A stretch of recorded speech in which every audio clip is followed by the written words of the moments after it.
Hello interwebs, I hope you're all doing well.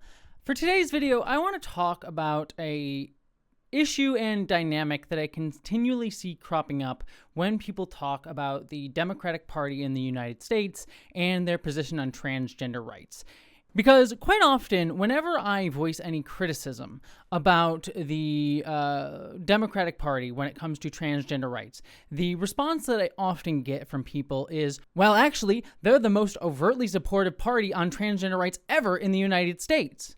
And that response can come in many different emotional forms. It can be a very benign one that's just pushing back on that point of view of me critiquing the Democratic Party, or it can come in a much more vitriolic form, especially given the context of the upcoming election between Kamala Harris and Donald Trump, with the carrot of, oh, they're the most supportive party on transgender rights ever, being used to frame against the stick that is the encroaching and very scary fascism that is represented by Donald Trump. And people saying, well, you need to shut up about criticizing Kamala Harris and the Democratic Party because, number one, they are more supportive than ever before, and also Donald Trump is coming, and do you really want to support Donald Trump? And to them, me criticizing Kamala Harris is supporting Donald Trump. This is something that I've gotten a lot, but I actually became much more known on the sort of main stage of political discourse recently with the Chapel Roan stuff that went on. I did have a whole video on that. You can go check out my thoughts on that. But one of the things that she brought up when she was criticizing the Democratic Party was also their stance on trans rights. And I saw so many people coming at her saying, what do you mean that they don't support trans rights? What are you even talking about? They are the most supportive people on trans rights ever, as I said before. And this was just a way to just paint her as ridiculous, as not understanding politics, as someone who should just shut up, as saying both sides are equally bad, when clearly, and I fully agree on this, that Trump is much worse on transgender rights and is much more vitriolic on transgender rights. And this was a really frustrating dynamic to constantly see crop up, and I want to explore it and talk about it a little bit, at the danger of possibly just causing my comments to descend into the exact dynamic that I'm discussing. But let's start by giving credence to this point of view, because there is truth in the statement that the Democratic Party currently is the most supportive on transgender rights that any party has been in U.S. history, at least overtly so. While transgender people have always existed within the United States and throughout world history, we haven't really been talking about transgender people overtly in a political way until very, very recently. And transgender rights have become a wedge issue within politics, with Republicans using it to very clearly attack the trans community as a way to try to bolster their platform on a sort of generated outrage culture war issue using transgender people as the target. The Democrats were sort of siding with transgender people more overtly and sort of celebrating transgender inclusion. You know, we even saw under Biden them celebrating Trans Day of Visibility, which also got them attacked by right-wing Republicans. Them celebrating Pride and having transgender people speak at Pride. They've even helped to do things like support transgender people in the military and trying to pass laws to protect transgender people. However, a lot of it, not all of it, but a lot of it is very performative, because while there have been some overtly positive statements about transgender people under the Biden administration and in other Democratic elements of the party, they have not done a ton to protect transgender rights on a federal level. Now, again, there's a lot going on in local levels and state levels, but in federal level, that has definitely not been the case. And it ends up coming across as deeply performative and shallow. But I don't want to say that performative nature isn't helpful or useful. I mean, having people who do support transgender rights visually can help when it comes to actually trying to fight back against the laws and harm being done by the Republican Party. However, as the Republican Party has become much more vitriolic around transgender rights, you are starting to see that the Democrats are more willing to cede ground and let the Republicans dictate the terms of how we talk about transgender people. I mean, one very clear example of this is Republican Senator Ted Cruz, who is up for re-election, decided to run some anti-trans ads in September against his opponent, Colin Alfred, saying that he supported transgender women in women's sports, or as how they would put it in the attack ad, boys in women's sports. Now, the response to an attack ad like that, if you are being full-throated in your support of transgender people, would be to say transgender people deserve to play in sports just as everyone deserves to be able to play in sports. And also, if you really wanted to, give them a little credence on their terms, there's not any proof that trans women have any sort of overt advantage against cisgender women within sports. Personally, I think that that's irrelevant to the point, and I think that you should just state that transgender women have a right to participate in sports. But if you even wanted to go that far, you could do that. But neither of those things are what Colin Alfred did. In fact, he went out to say, he went out of his way to push back against these ads by saying, I don't support boys in women's sports either. Basically giving full credence to the idea that transgender women are men and that they don't deserve to be in sports, ceding the entire line of rhetoric to Ted Cruz and the Republicans. It's not a full-throated support of transgender people. It's literally saying, oh, well, I believe the same thing the Republicans do. It's no backbone whatsoever. And it shows the Overton window shifting on support for transgender people. And there's been examples of this that I could go into across the Democratic Party. However, it's not the only way that transgender people have been spoken about. And there have been other examples, most specifically by Kamala Harris herself, that many people, even some within the transgender community, have, and ones that I respect, by the way, I should be very clear, have pointed to and said were strong responses by Kamala Harris. And I want to push back against that as well. One of the first examples is Kamala Harris recently did a big interview on Fox News. There's a whole conversation about the Overton window and why she would let them dictate the conversation. But, as a politician, she wanted to reach out to more potentially centrist voters, undecided voters, and going on Fox News is a way to reach them. It's a politician mindset of how to reach new voters, so I get that to a degree. However, while she was on Fox News, they tried to ask her a question where they were basically falling in line with a recent line of Trump anti-trans attack ads against Kamala, where they said that she supports using taxpayer money to allow transgender prisoners to get gender-affirming surgeries. Now, again, the full-throated defense of transgender people would be to say, yes, transgender people, regardless of whether they are in prison or not, deserve to have all medical treatment that affirms their gender, keeps them healthy, because prisons are not meant to be a place where people deteriorate their health, but theoretically should be a place to punish and or help rehabilitate. Now, obviously, we can talk about prisons and what they actually are in the United States, but that would be the way to, just on transgender grounds, support transgender people wholeheartedly. However, in the interview, Kamala Harris very quickly just responded by saying, we should follow the law.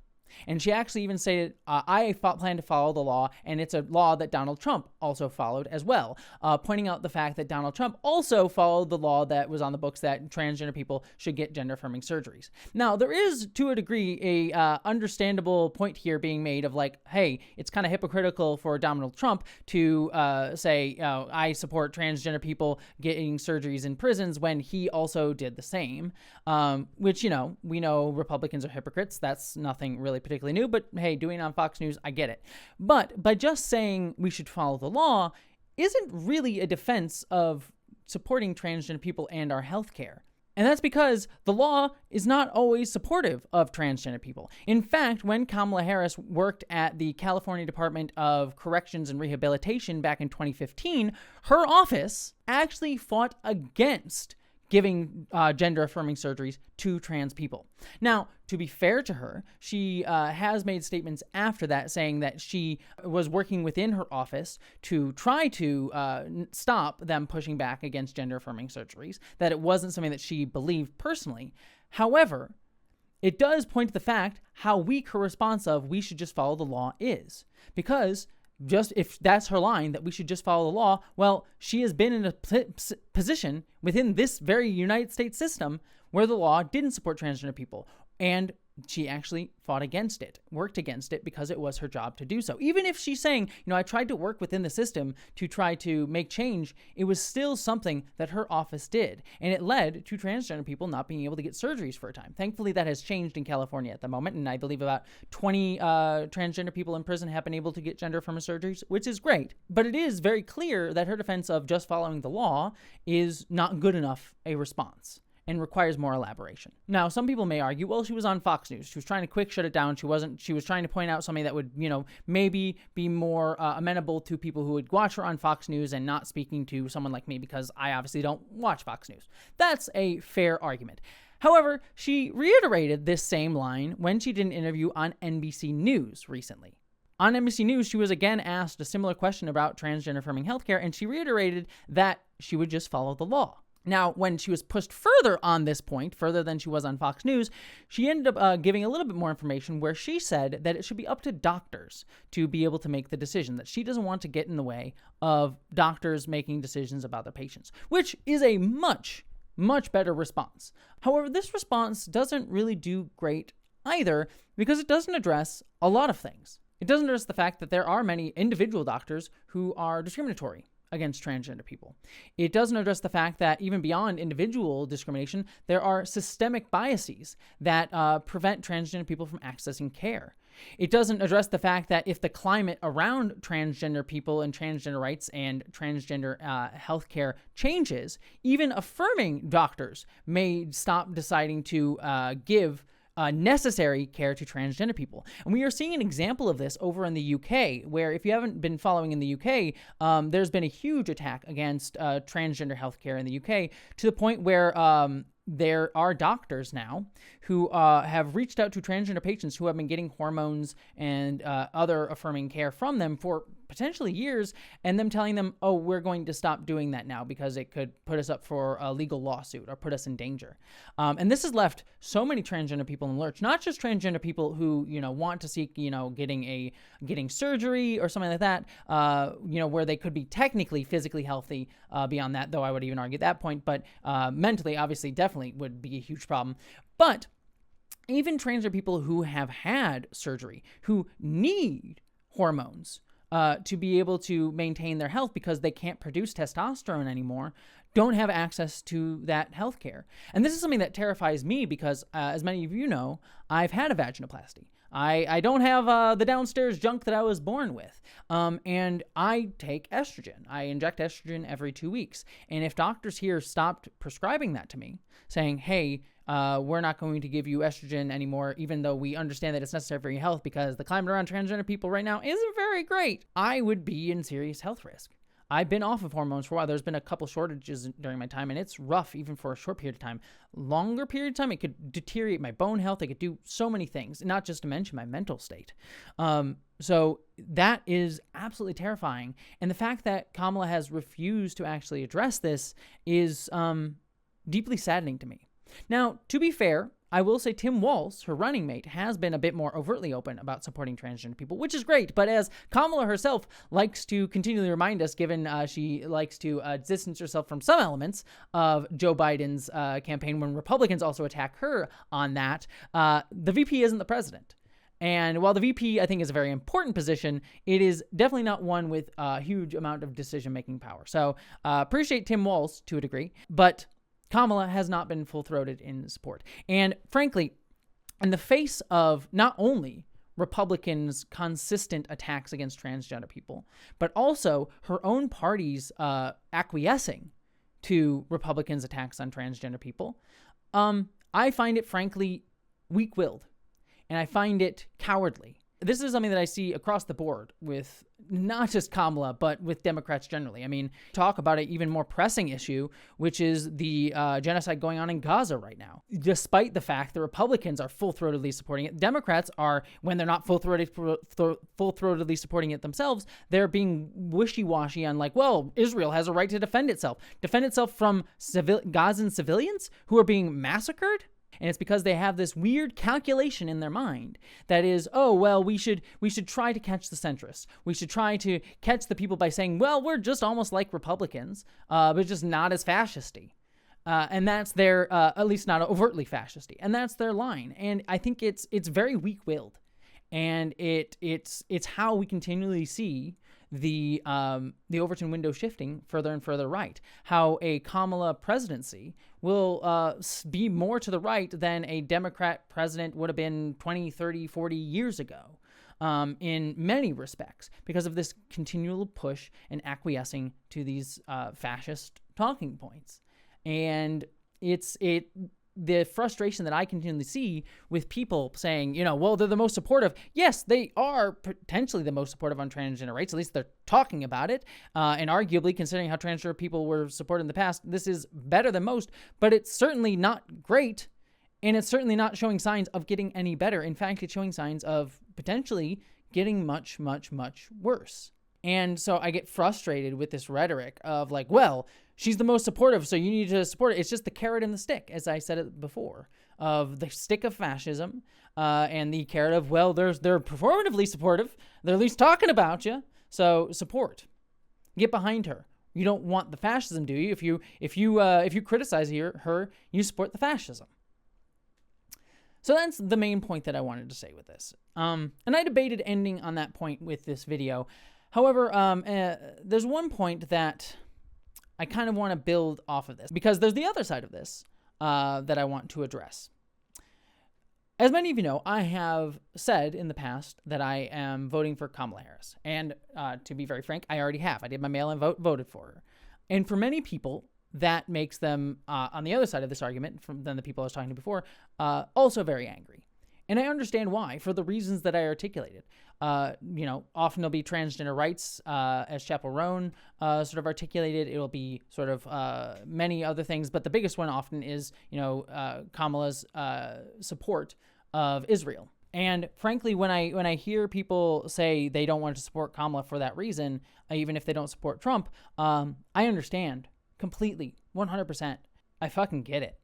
I really fucking get it. It's horrifying. And as you can see myself, I am no fan of Kamala. But when people see or hear the fact that I have voted for her, they will say, well, I guess genocide wasn't a deal breaker. I guess her not supporting transgender rights wasn't a deal breaker. You're just privileged to be able to ignore that. And my response to that is my vote for Kamala is not a support for her. I do not support Kamala.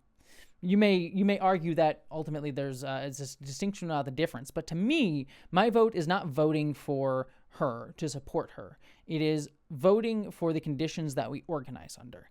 For many people, such as Gazans, many people of color, especially BIPOC trans folks, Kamala Trump won't make a huge demonstrable difference. People at the border are another group too, where Biden has continued Trump-era policies at the border, and Kamala seems to be doing the same. So there's not an appreciable difference. And I know that there is an element of privilege in me saying, well, a Kamala presidency will be slightly better for me as a white trans woman who has access to health care than it would be a Trump presidency who might take away my health care. There is a privilege that I have in that. But people tend to think of privilege meaning that it's, I don't even say if it's a bad thing. It's meaning that like I should ignore that privilege completely. Yes, I do have the privilege, and a Kamala presidency will be safer for me. But what that means then is if I am safer, if we do get a Kamala presidency, then because I've had that privilege, it is on me to use the energy that I have now, because I'm not fighting for my health care like I would be under a Trump presidency, to use that energy to help others in need who are in more need than myself. So yes, I am ending this video on a, if you can, vote for Kamala point of view. And I say that understanding why Kamala fucking sucks. I hate her as a transgender person for all the reasons. I have huge problems with her for all the reasons that I articulated throughout this video. I have huge problems. I hate her would be even a better way to say it, for her support of Israel right now. And so I understand everyone being like, I don't want to support that. But the reason that I'm saying vote is not to support it. I am saying give people who do have the privilege, where there is a distinction between the two, to be able to fight harder. Now, that being said, I understand people being skeptical of that reasoning, because certainly, and I won't name names, there are certain people, even within the trans community, who want people to vote for Kamala so that they can wash their hands and not do anything and actually throw more people under the bus. Believe me, I know those people. I know, and they're in every community, and there's no need to name names of people specifically. They're in every community. They're across the board, especially people with privilege. So I get people being skeptical of me when I say that. I understand. White liberal's gonna white liberal. And certainly I have some elements of my, whiteness that I need to unpack from time to time. And people have done that many times before in the comments. And you can see how I've shifted even just in my YouTube content, even if I've always considered myself a leftist. I've certainly gotten, I feel I've gotten more leftist as I've gone, but there's still more for me to do. But what I hope to do is to use the energy that I can to fight for as many people as I can when it's appropriate and as best I can, whether it be, giving full-throated support behind the trans community, talking about issues that affect the trans community as best I can to try to uplift others' voices within my community, share others' voices, share my own voice on that, or be an allyship with others and, try to support as best I can and uplift others' voices in others' communities when and if I'm able, and just be a body to help there. That is my hope. And I think there's going to be more people able to do that under a Kamala presidency. And I should point out, sometimes I see the most vitriolic people that are saying, well, you shouldn't vote for Kamala because she supports genocide, are often cisgender white dudes who are leftists, but also don't stand to lose anything if it's Trump or Kamala. That they have the ability to say, well, I don't want to vote for Kamala. I'm going to keep my hands clean because nothing ultimately will change for me in the short term as a cisgender white dude of certain economic means in a Trump presidency. Certainly, yes, it'll be much more fascist, but you won't have your health care directly taken away probably within months of Trump getting into office. That is not everyone who expresses that point of view. And certainly I understand even more the people who express that point of view of fuck Kamala, who are coming from the groups that, are going to be oppressed regardless of who the candidate is, whether they are Trump or Kamala. But I just wanted to express the point of view that there are people who, for Trump or Kamala, it won't make a difference to them because they have even more privilege than I do and are willing to get angry at me for saying I'm voting for Kamala because there are things at stake for me that those people exist. I want to just be very clear. I understand everyone's feelings around this. And it becomes very vitriolic and angry. I understand for many reasons why, but I'm trying my best to at least be like, I understand. I really, really do. You can very clearly see I am not ignorant of the issues at hand. Maybe I'll upset everybody here. The people who are saying, you got to support Kamala because she is the strongest leader that we can get right now. And I'm upsetting the people on the other side who are saying, you shouldn't support Kamala because she's a piece of shit. I'm probably making neither of those groups happy. But I am trying to say that this is the situation we're in. And I'm trying to be realistic and I'm trying to figure out how best I can do to support others and also try to live my life as well. And not just live my life in ignorance of others and say, got mine, screw you, but trying to say, hey, I have dreams and things that I want to achieve. I want to also help others do it as well. And that means fighting this system, but also understanding we live within it as well. Anyways, I've rambled for enough. It's kind of gotten a little off topic what the start of this video was, but I wanted to start with that. Now that I have made y'all hate me, at least I hope I haven't, but possibly, I love y'all. I truly do. And I hope y'all, my friends, live long and prosper.